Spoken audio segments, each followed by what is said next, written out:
nikiwa kama waziri nayesimamia kazi, ajira na mahusiano, swala la vijana wetu, nimesisitiza kwamba wahakikishe kwamba wanazingatia sheria za kazi, hasa katika maeneo ya mikataba ya vijana hawa, stahiki zao kama wafanyakazi, lakini viwango vya usalama na afya mahala pa kazi. Kubwa zaidi, michango yao kwenye mifuko ya hifadhi ya jamii. Tuna vijana wadogo ndo wameanza hapa, najua wameanza ndo miezi michache wako hapa kiwandani. Tutatamani muda wa mkataba wake ukiisha, basi na zile stahiki zake ikiwemo michango kwenye mifuko ya hifadhi ya jamii iwe imepelekwa kwa usahihi. Hatutaki kuona tena baada ya muda mfupi kiwanda hiki kinakuwa na migogoro, kinakuwa na mambo ya misuguano. Tunataka sisi tufanye kazi ya uzalishaji, na naamini kadri uzalishaji utakavyoongezeka, fursa nyingi za ajira kwa vijana zitapatikana. Kwa sisi kama serikali na kama wizara yangu, kazi yangu kubwa ni kuhakikisha kwanza tunatoa elimu, kazi ambayo nimeitumia leo kuwapa elimu kwamba mmeanza uzalishaji, hakikisheni mnazingatia sheria au viwango vya kazi. Nimewaeleza maeneo yote mnayopaswa kuzingatia, na nimewaambia nitarudi tena kuja kusikiliza, je, kuna malalamiko yoyote. Nataka kiwanda hiki cha Lindi Graphite Technology Limited kiwe cha mfano kwa uzingatiaji wa sheria za kazi.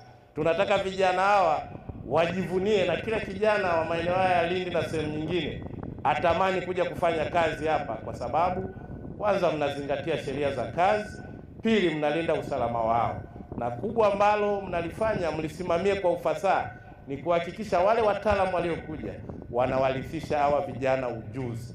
Tunatamani baada ya muda mfupi tukute idadi kubwa ya Watanzania na wageni ni wachache kabisa.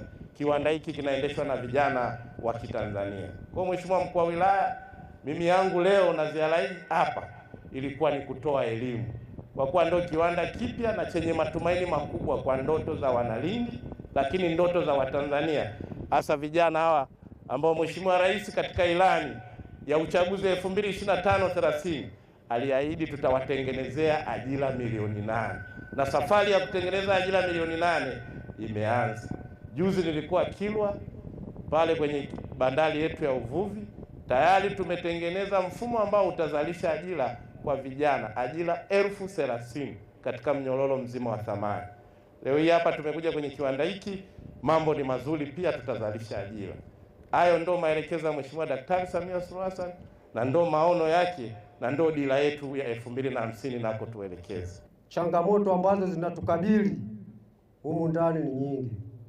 Mfano ile jengo ile ambalo tunafanya kazi sisi, mule ndani tuliambiwa mwanzo tusile chakula na tutumie kinywaji cha aina yoyote, ila sasa hivi mule ndani umegeuka kama kuwa mgahawa. Maana yake chakula sisi tunaenda kula mule na tunakula wakati tumesimama huko tunafanya kazi. Tumejaribu kuongea na uongozi, hawajatupa majibu ya maana. Kwa hiyo wanatuambia tufanye kazi, ila kiafya sio mzuri. Alafu pili, kwenye mikataba yetu tumeambiwa sisi maopaleta tunaongoza ile mitambo, ila inapotokea emergency mtambo labda umeharibika, tunapelekwa chini kwenye matope, tunafanya kazi ya kutoa tope. Wakati huo hatuna gambuti, yani tunaingia tu. Ukifanya kazi ukibishia unaambiwa una kazi, rudi nyumbani. Na kupongeza na uwe na amani. Ni kweli umesema yaliyo ya kweli, na lengo hapa si kumtafuta mchawi, bali ni kuona kama kuna jambo ambalo linaweza kufanywa kazi tulifanyie kwa wakati. Na hili nalisema kwa sababu gani? Hiki kiwanda ni kipya kabisa. Tukiacha yale mambo madogo madogo ya kashamili, tutakuja kukutana na changamoto nyingi ambazo itakuwa ngumu kuzitatua. Na kwa kweli katika jambo ambalo kama serikali tunalitilia mkazo wa kipaumbele kabisa ni usalama na afya kwa vijana wetu wanapokuwa mahali pa kazi, kwa sababu haya ni makemikali makali. Wanapokuwa hapa, kweli wewe mwekezaji utapata faida ya fedha, lakini baada ya muda huyu kijana akitoka hapa baada ya miaka miwili atahangaika yeye na ukoo wake kwenda kutibu kansa kwenye Institute of Cancer pale Ocean Road kwa sababu ya makemikali makali. Kwa ndio maana serikali kupitia taasisi yetu ya OSHA tunahakikisha kwamba hawa vijana tunawalinda, kwa sababu hii ndio nguvu kazi ya taifa. Ili tuweze kufikia malengo kama nchi, lazima tulinde nguvu kazi yetu. Kwanza nipende kushukuru sana ujio wa waziri kwa ajili ya ziara hii fupi ya kutoa elimu kwa ajili ya kuzingatia usimamizi wa sheria za wafanyakazi, lakini pia mazingira ambayo wanafanya kazi. Nipende kusema kwamba maelekezo haya tumeyapokea na tutayafanyia kazi, kwa sababu tunaamini sisi pia kama kampuni maelekezo haya yapo kwa ajili ya kujenga.